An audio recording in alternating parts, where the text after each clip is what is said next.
Hello Anna and fellow students. I would like to introduce to you my draft research proposal on the topic of classroom management. After much thinking, reflection and discussion, I decided an area of professional practice I would like to improve is my classroom management, and more specifically, making my teaching more explicit and the impact this might have on student learning and engagement. From this, I have created the research question, what strategies can I use to make my teaching more explicit so that the overall classroom management is improved, and what effect does this have on student learning and engagement? So, what is classroom management and why is it important? Classroom management is the important role the teacher plays in creating an effective learning environment for all students. Good classroom management and the teacher's actions in the classroom have significant impact on student achievement. Twice the impact of school policies regarding curriculum, assessment, staff collegiality and community involvement, making this an ideal topic for teacher inquiry. John Hattie's research shows the many different features of the classroom that affect student learning and their effect size, as can be seen here in the graph. The key factors influencing classroom management include appropriate levels of dominance, appropriate levels of cooperation, and awareness of student needs. Preventative approaches include high expectations, strong teacher-student relationships, clarity in structure in instruction, and active learning. And responsive approaches include encouragement and praise, and consistent corrections and consequences. What is explicit teaching and what impact can this have on student learning? After reflecting on feedback and goals set by my mentor teachers after completing placement, I noticed that both teachers suggested the area of classroom management as an area for future improvement. A goal from my last placement was to make my instruction more explicit to help improve my time management and classroom management. This led me to look into explicit teaching. The Department of Education and Training has compiled a list of 10 high-impact teaching strategies, or HITs. These strategies are evidence-based and have been shown to increase student learning, as found by researchers such as John Hattie and Robert Marzano. One of these 10 HITs is explicit teaching, which the Department of Education and Training describes as when teachers adopt explicit teaching practices, they clearly show students what to do and how to do it. The teacher decides on learning intentions and success criteria, makes them transparent to students, and demonstrates them by modelling. The teacher checks for understanding at the end of the lesson, revisits what was covered, and ties it all together. This can be seen in the key elements listed here, along with the effect size these elements have on student achievement. As an explanation of what the effect size means, we can compare these to the fact that an effect size of 1.0 is equivalent to advancing learners' achievement by 2 or 3 years or improving the rate of learning by 50%. So you can see here the great impact explicit teaching has on student achievement overall, particularly teacher clarity. The importance of teacher clarity and setting and understanding of clear learning intentions and success criteria. From reviewing Hattie's Visible Learning, Marzano's research, the HITs and other literature on classroom management, I have come across the common importance placed on teacher clarity and the ability of the teacher to create, communicate, and explain clear learning intentions and success criteria for every lesson. Hattie's research shows that teacher clarity has an effect size of 0.75, as shown on the barometer of influence, and we can see that this is within the high category for the zone of desired effects. Teacher clarity can be defined as organisation, explanation, examples, and guided practice, and assessment of student learning, such that the clarity of speech was a prerequisite of teacher clarity. Hattie also explains that direct or explicit instruction is not the same as didactic, teacher-led talking from the front. The classroom should still be student-centered, with the teacher giving clear, direct instruction on the learning intentions and the success criteria, or what are we looking for and we are learning to. Hattie compares teachers not letting their students know the learning intentions and success criteria for a lesson to getting into a car and driving without knowing where you are going or how you are going to get there. John Hattie's Visible Learning research provides much more detailed information on teacher clarity, explicit and direct instruction, and the importance and implementation of clear learning intentions and success criteria. Hattie also links clear learning intentions and success criteria with setting high expectations, goal setting, relating tasks to and activating prior knowledge, feedback, and differentiation, all very important aspects of teaching. Also of great importance is modelling and scaffolding through worked examples. Some of the learning intention teaching strategies are listed here. Teacher inquiry. Why is it important to my practice? The main goal of teacher inquiry is to transform the profession through implementation and change. Teacher inquiry involves reflecting on personal practice and felt difficulties in teaching areas such as context, content, the children, teachers' own beliefs and dispositions, and the acts of teaching. Developing a plan of action and creating a research question, implementing the plan and collecting the data, analysing the data and literature review, making meaning of the data and changing practices based on new understanding, sharing your findings, and the benefits of teacher inquiry include teachers improve their practice and make changes that are evidence-based and drawn from research. Teachers differentiate instruction for their students. Schools become a better place for all students regardless of their interests, abilities, background and learning styles. Improve student achievements and outcomes for all students and improve student growth and learning.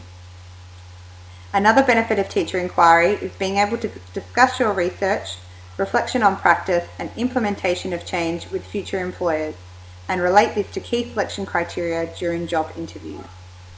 Why I chose classroom management and explicit teaching as my area of interest for teacher inquiry. The processes I went through to help identify my research topic include reflection of personal practice, identification of weaknesses or felt difficulties, reading of the 9 passions from the Reflective Educator's Guide to Classroom Research and reflection on these, reflection on previous placement experiences and feedback from mentor teachers and their observations. Linking with the 8 standards. The 8 standards define teacher quality and are an evidence-based list of standards to help teachers to provide high-quality, effective teaching for all students. The graduate strand of the 8 standards underpins the accreditation of initial teachers and are therefore highly important for me as a pre-service teacher. 8 standards relevant to my teacher inquiry and therefore my professional in practice include Standard 2, know the content and how to teach it. 2.2, content selection and organisation. Standard 3, plan for and implement effective teaching and learning. 3.1, establishing challenging learning goals. 3.2, plan, structure and sequence learning programs. 3.3, use teaching strategies. 3.4, select and use of resources. 3.5, use of effective classroom communication. And Standard 4, create and maintain a supportive and safe learning environment. 4.2, manage classroom activities. Hopefully I will be able to narrow this down as my inquiry progresses, as perhaps it would be better to focus on one standard such as 3.3, use teaching strategies, or 4.2, manage classroom activities. Aims of inquiry. In my rationale, I explained why teacher inquiry is important, but why this topic and what am I hoping to achieve by exploring this issue. As I have previously mentioned, classroom management and explicit teaching were highlighted as professional goals for me after placement. Upon reflecting on my first placement, I found an issue with my classroom management was creating, discussing and explaining clear learning intentions and success criteria that matched the activities and assessments I had created or sourced for students. I found I was not continually addressing the learning intentions and success criteria at the beginning and the conclusion of the lesson. So whilst my students were engaged in the activities and assessments, they may not have been aware of what they were learning and why. After reflecting on this placement, I adjusted my practice for my next placement and felt I had improved in this area. However, upon further reflection post this placement, I find I may have simply read students the learning intentions and success criteria and not necessarily made them clear or made what students need to do to be successful clear. This became apparent after some lessons in which I sent students back to their seats to start working, only to have many of them raise their hands for help as they didn't understand what to do. Another issue I encountered was that often, as compensation for this, my explanations and whole class instruction became longer, meaning students spent longer on the floor and became restless, with behaviour problems arising, longer transitions between whole class instruction and activities, and less time for students to practice. Therefore, in researching this inquiry question, I hope to find and implement teaching strategies that make my teaching more explicit and clear. This in turn will hopefully improve my teacher clarity, time management, behaviour management, and in turn improve achievement, learning and engagement for all my students. Beginnings of a literature review, analysis and critique of key ideas that inform my research topic. In the next few slides, I will briefly review 5 journal articles I have sourced as part of my literature research so far. I would like to stress, however, that this is only the beginnings of a literature review, and much more searching, reading and reflecting on my research topic is still required. Article 1. Getting past inquiry versus content. Key ideas. Inquiry learning versus direct or explicit instruction of content in teaching science. It's not a matter of which is better, but a combination of using both teaching strategies for science instruction. This helps students understand the content knowledge and conceptual understanding. The 5 E's model is an effective teaching strategy that incorporates both direct instruction and hands-on inquiry learning that promotes conceptual understanding. Relevance. Explanation of teaching strategies I can implement within my classroom and how this benefits students' learning, content knowledge and conceptual understanding. Critique. This is a short article that is primarily based on the author's opinion and observation. A more complete literature review and further research would make this argument more compelling. Article 2. The key to classroom management. Key ideas. The key to classroom management is high-quality teacher-student relationships. These relationships are characterized by specific teacher behaviors, including exhibiting appropriate levels of dominance, exhibiting appropriate levels of cooperation, and being aware of high-need students. Relevance. This article discusses and explains the importance of the following areas that are relevant to my research topic: establishing clear expectations and consequences, establishing clear learning goals, providing flexible learning goals, and using equitable and positive classroom behaviour. Critique. The authors of this article have done extensive research into classroom management and its impact on student learning. From this extensive research, they have produced clear, evidence-based guidelines for teachers to implement in their own classroom. Article 3. Developing assessment-capable learners. If we want students to take charge of their learning, we can't keep relegating them to a passive role in the assessment process. Key ideas. The factors associated with assessment-capable learning include motivation, goal setting, self-regulation, and feedback. Relevant. All the factors discussed in this article are relevant to my professional practice. Specific to my research topic is goal setting and providing clear learning intentions and success criteria and communicating these effectively. Critique. This article draws on Hattie's extensive research and offers clear instruction to teachers and how they can implement these strategies in their own classrooms by using clear and interesting examples to explain each factor. The factors described are therefore evidence-based and prove to be effective in improving student learning. Article 4. Raising the pedagogical bar, teachers' co-construction of explicit teaching. Key ideas. Teachers' perceptions of explicit teaching were broken down into 3 main categories: teacher effectiveness, student engagement, and common language. Relevance. This article is a great source of how to implement explicit teaching in my classroom and also highlights the many different aspects that explicit teaching involves. Of particular relevance is the need for a common language including clear learning intent, which involves success criteria and a clear purpose for task outcome, and the teacher effectiveness branch of scaffolding. Critique. This article draws on input from 63 groups of teachers to create a mind map on what explicit teaching looks like. This article is a good source of information on explicit teaching from teachers' perspectives, making it relevant to other teachers and for them to implement in their classroom. Article 5. After the 3rd grade. Key ideas. The report identified 15 key strategies, of which 9 are instructional strategies, and 6 focus on structural support. The 9 instructional strategies include direct explicit comprehension instruction, effective instructional principles embedded in content, motivation and self-directed learning, text-based collaborative learning, strategic tutoring, diverse text, intensive writing, a technology component, ongoing formative assessment of students. Relevance. Although specific to literacy, as a classroom teacher, making my literacy instruction more clear, explicit, and effective is highly important.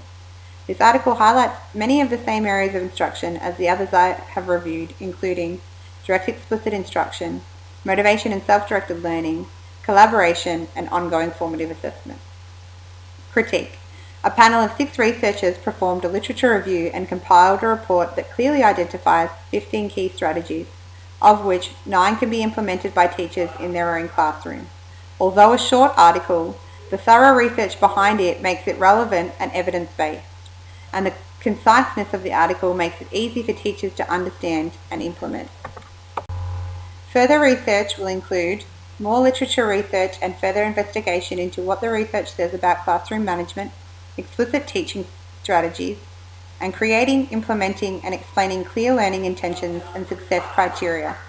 Further investigation of researchers' work and journal articles by researchers such as John Hattie, Robert Mazzano, Bill Rogers, Shirley Clark, and Simonson.